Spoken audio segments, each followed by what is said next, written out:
أعوذ بالله من الشيطان الرجيم.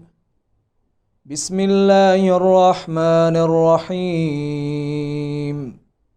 ألف لام ميم. ذلك الكتاب لا ريب فيه هدى للمتقين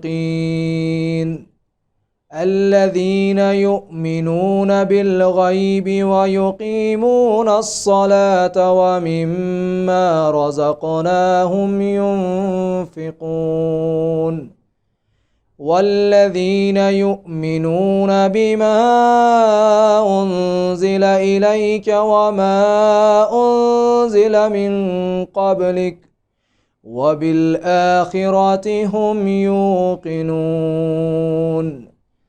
أولئك على هدى من ربهم وأولئك هم المفلحون.